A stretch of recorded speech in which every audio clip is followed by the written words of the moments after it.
بسم الله الرحمن الرحيم. اللهم صل على سيدنا ومولانا محمد وعلى آل سيدنا مولانا محمد رب زدنا علما. دی اول سائٹ کې دا الله تعالی کم صفات سلبیه چې بیانېدل نو باغی کې یو صفت سلب هغه دی ولا یشبهه شیء او د دې الله پاک سره څوک مشابه نشراتله. مشابهت دلته کې په معنا د مماثلت باندې دی. مطلب دا دی چې د الله سره څوک مشابه او مماثل نشته. د مماثلت دو قسمونه دي او دو معنی دي. نمبر 1 اتحاد فی الحقیقت ده. نو د الله پاک سره په اتحاد فی الحقیقت دا هیڅ کوم نشه. اتحاد فی الحقیقت مطلب دا دی چې دو سيزونه هغه په ټولو ذاتیاتو کې دی بل سره مشترک وي. فرق پکې صرف دا تشخص په اعتبار سره نور جنس او فصول د ټولو وي. لکه زید دی او عمر دی بکر دی. نو زید عمر بکر دا وس دا دغه په اعتبار سره یو شان دي. د ذاتیاتو په اعتبار سره د جنس او د فصول په اعتبار سره یو شان دي. لکه زید هم حیوان ناطق دی او عمر هم حیوان ناطق دی او بکر هم حیوان ناطق دی. او حیوان دا جنس دی او ناطق دا فصل دی.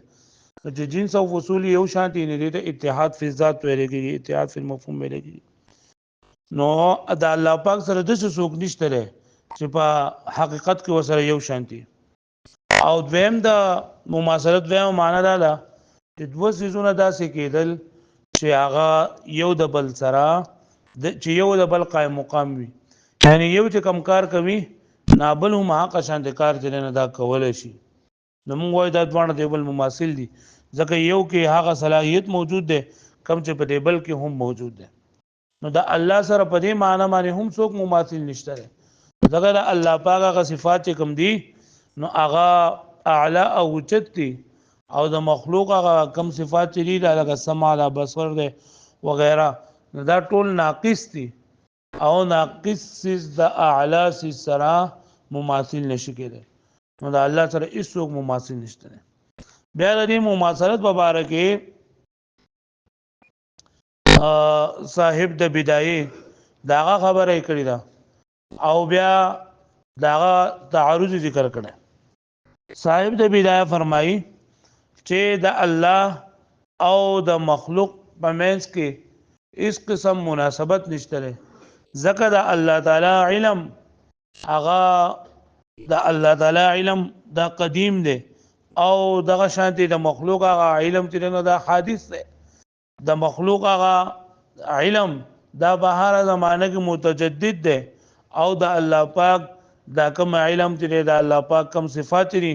دا ټول قدیم دي او د قدیم او د جدید په منځ کې مماثلت چنده نشته. بیا نو یو قول خدای دا ذکر کړی دی چې د دې دوه په منځ کې مماثلت نشته او بیا وی مماثلت حاله متحقق کیږي کله چې یو سیس د بل سیس سره په ټولو سیزونو کې په ټولو اوصافو کې هغه یو ځای وي شرکت پکې وي. ندی صاحب د بدایه نه دوه قولو نقل دي. کله وی چې د یو سیس د بل سیس سره مماثل وي نو په بعض اوصافو کې یو شان کېدل پکار دي. په بعض اوصافو کې یو شان کېدل پکار دي. لکه ته زید او علم دا زید او بکر دلند دوانه په فقه کې یو شان دي. چې زید لري عمر مماثل له زید مثل لعمر فی الفقه. دې مطلب دا دی چې دا زید لري عمر سره صرف په فقه کې یو شان دي په ټولو کې یو شان کېدل دا ضروري دي. اذیم قول دا لري علامه صاحب د بدایه چې دی وای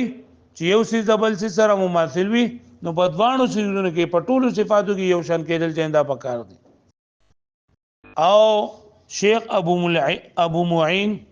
دا یو کتاب لیکل تبصره نومې ده. نو پای کې هم دا خبره کړې ده چې د یو سیس د بل سیس سره مماثل وي دا په ټولو صفاتو کې یو شان نه یو شانواله نه پکار. لکه ته زید مثل لعمر فی الفقه نو زید وز د عمر سره په لیدو کتو کې یو شان نه یا د سره د نور د وجود په ساخ کې یو شان نه بلکې صرف مماثلت جنن دا په فقه کې دی زید د عمر په شان دی په فقه کې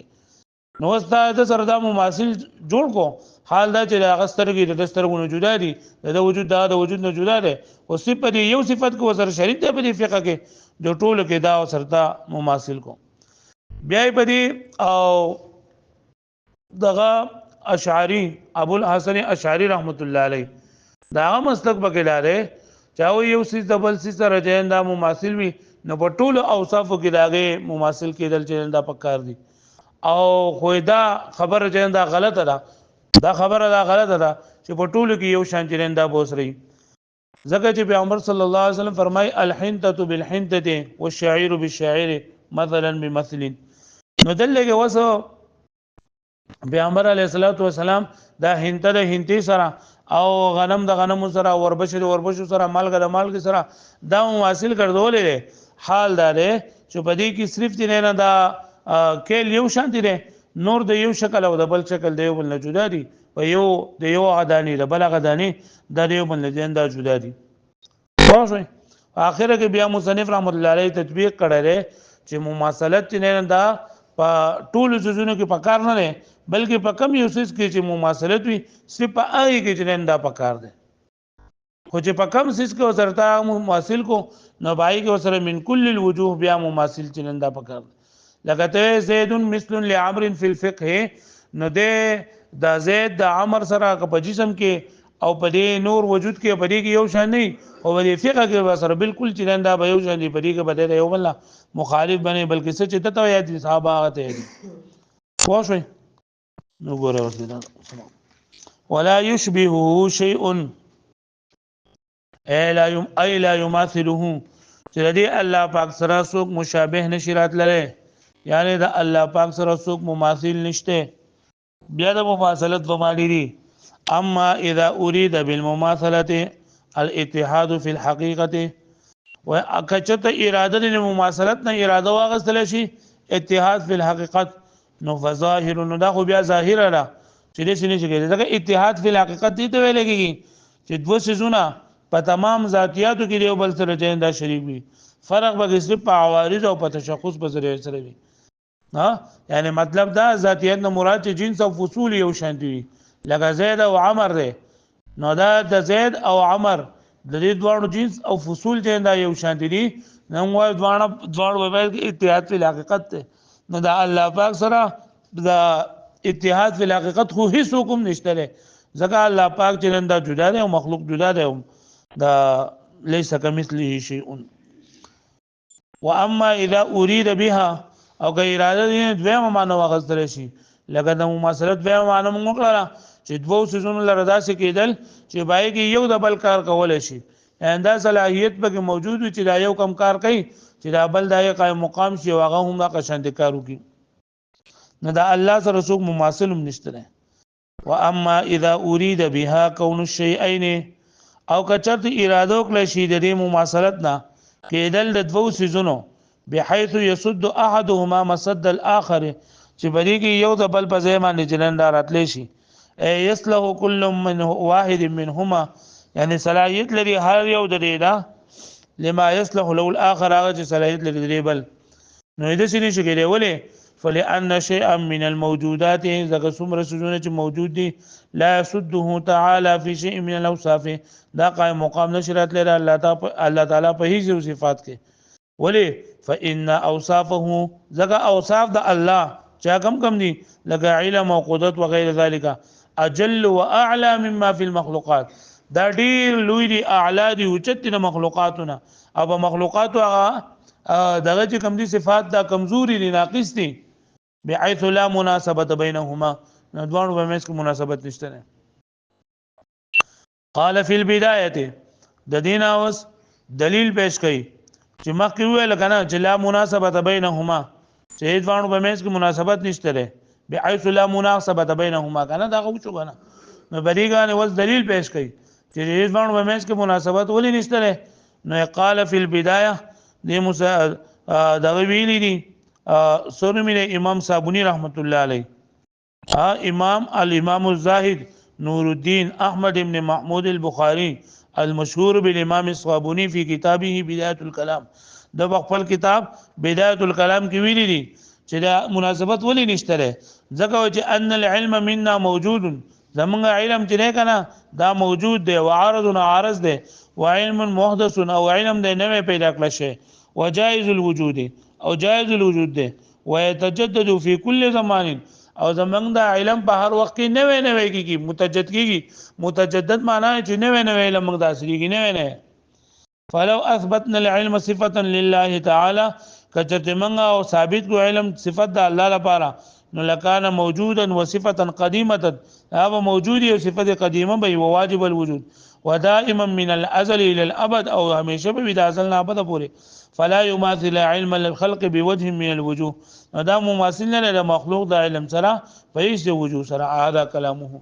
دا کلام دی لکه پوه شو به معنی مطلب دا شو چې د مخلوق د علم دا حادث دی د مخلوق د علم دا عارض دی د مخلوق د علم دا جائز الوجود دی او په هر زمانه کې متجدد دی او د الله تعالی علم چې نه دا قدیم دی او صفات د الله قدیم دی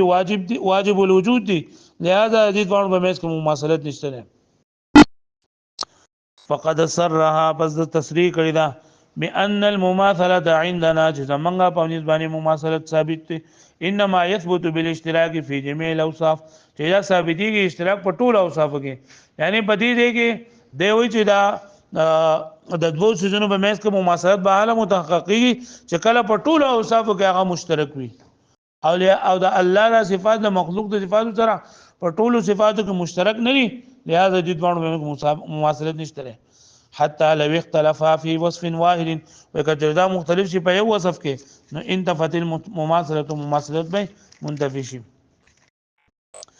وقال الشيخ ابو المعين في التبصره او ابو المعين دا د احناف یو غټ عالم دی شیخ ابو المعين نو دا په خپل کتاب کې لیکلي تفسیرا هم د کتاب نه چې ان نجد اهل اللغه منغم اهل اللغه لرا لا يمتنعون من القول چې هغه ممتنع نه دي يقول بان زيد مثل لعمر في الفقه چې دا زید د مثل عمر لپاره په فقه کې اذا كان يساوي فيه کله چې بدی کې هغه برابر وي ويسد مسده في ذلك الباب او هغه چې قائم مقام دی په دې باب کې وان كانت بينهما مخالفه بوجوه كثيره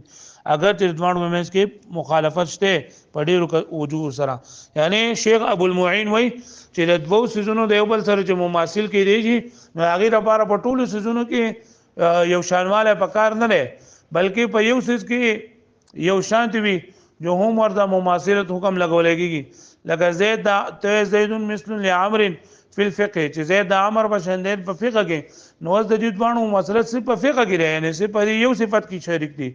نو د زید او د عمر دغه اخلاق او دغه صفات نور جدا جدا دي خو بیا ورته هم د مماثلت حکم لګول شوی دی